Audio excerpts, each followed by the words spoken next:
विधानसभा निवडणुकीच्या अनुषंगाने वंचित बहुजन आघाडीने महाराष्ट्रात 10 उमेदवार निश्चित केले असून त्यांना उमेदवारी सुद्धा जाहीर केली आहे।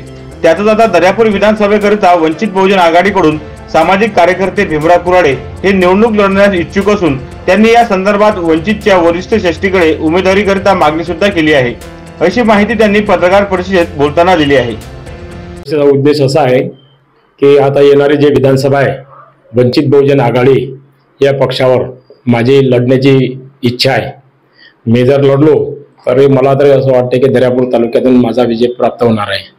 कारण वंचितचा आता बाळासाहेब आंबेडकरांशिवाय बहुजनांना दुसरा नेता राहिलाच नाही, म्हणून असं वाटतंय की वंचित बहुजन आघाडी पक्षानं मला तिकीट जर दिलं, संधी जर दिली निवडणूक लढण्याची, तर मी ताकदीने निवडणूक लढणार आहे आणि विजय पण प्राप्त करून घेणार आहे।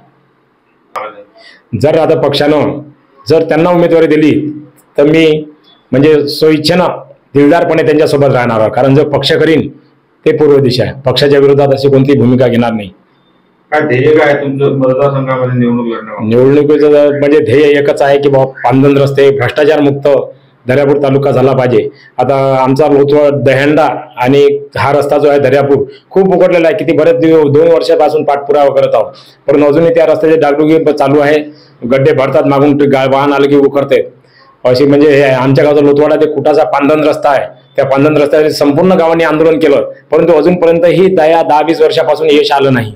तर माझ्या शेतीसाठी पांदन रस्ते असो किंवा दर्यापूरची सुतगिरणी चालू करण्याचा प्रश्न असो, मी जर निवडून आलो तर नक्की हे कामं मी करणार आहोत। हो, संपूर्ण। कारण साहेबाचा आदेश हा आमच्यासाठी वंचितसाठी महत्वाचा आहे।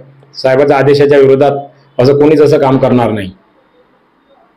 अशाच वेगवान घडामोडी पाहण्यासाठी आमच्या जनविकास न्यूज चॅनलला आताच सबस्क्राइब करा आणि रहा रोज अपडेट।